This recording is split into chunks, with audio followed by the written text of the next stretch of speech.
Hello అండి, అందరికీ నమస్తే. బాగున్నారా? నేనైతే చాలా బాగున్నాను. Happy Sunday and happy friendship day అండి. మీ లైఫ్లో మర్చిపోలేని బెస్ట్ ఫ్రెండ్ ఎవరైనా ఉంటే కామెంట్ చేయండి, విష్ చేసేస్తాను. నా లైఫ్లో బెస్ట్ ఫ్రెండ్ అంటే ఫస్ట్ ఆఫ్ ఆల్ నేను మా అమ్మనని చెప్తాను. నేనైతే తనతో ప్రతిదీ షేర్ చేసుకుంటాను. ఇంకా స్కూల్ ఫ్రెండ్స్ కూడా కొంతమంది ఉన్నారనమాట. ఇంకా మీ లైఫ్లో బెస్ట్ ఫ్రెండ్ ఉండి అనుకోకుండా దూరం అయిపోయి ఇప్పటికీ కలవలేని పరిస్థితిలో ఎవరైనా ఉంటే, కాంటాక్ట్లో లేకుండా కానీ అసలు తను ఎలా ఉందో అని ఆలోచించే ఫ్రెండ్స్ ఎవరైనా ఉంటే మాత్రం కామెంట్ చేయండి. చూద్దాం ఎంతమంది అలాంటి వాళ్ళు ఉన్నారో.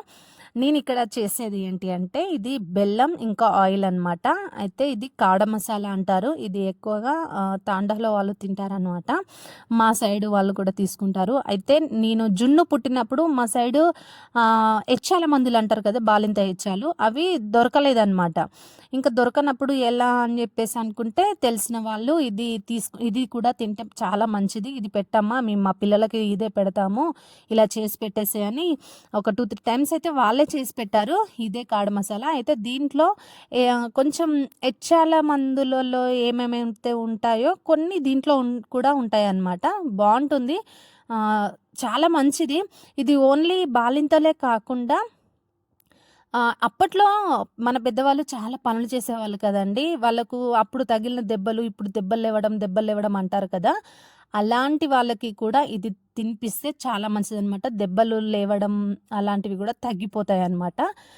ఎవరైనా తినొచ్చు. కాకపోతే ఆ మసాలా అనేది మాత్రం బాలింతలు తీసుకుంటేనేమో కొంచెం తక్కువ క్వాంటిటీ తీసుకోవాలి. ఎందుకంటే చిన్న పిల్లలకి కొంచెం పొట్ట నొప్పి లేవడం, లేదంటే మోషన్స్ అలా అవుతాయన్నమాట. బాలింతరాలకేమో కొంచెం తక్కువ క్వాంటిటీ మసాలా వేయాలి.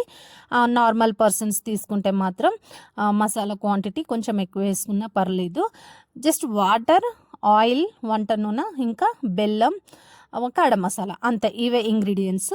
ఇంకా ఎక్కువ టైం కూడా పట్టదు, చాలా ఈజీ ప్రాసెస్. కాకపోతే బెల్లం మాడిపోకుండా ఎక్కువసేపు ఇలా కలుపుతూనే ఉండాలన్నమాట. ఎంత మంచిది అనంటే, ఇది పొద్దున బ్రష్ చేసి ఖాళీ కడుపుతో కొంచెం బాగా వేడి కాకుండా, బాగా చల్లార్చింది కాకుండా నార్మల్ హీట్లో ఉన్నప్పుడైతే తీసుకుంటే చాలా మంచిది. చాలా టేస్టీగా ఉంటుంది, హెల్త్కి కూడా చాలా మంచిది. ఇది తిన్నాక కూడా హాఫ్ అన్ అవర్ వరకు ఏం తినకుండా ఉండి తర్వాత ఏమైనా తీసుకుంటే చాలా మంచిది. ఇది చల్లారినాక మాత్రం కొంచెం చిక్కగా అయిపోతుంది. చాలా మంచిది. ఇలాంటిది ఎంతమంది తీసుకున్నారో కామెంట్ చేయండి. అంటే తండ వాళ్ళైతే తింటారు, మన లాంటి వాళ్ళైతే చాలా రేర్ అనమాట. కామెంట్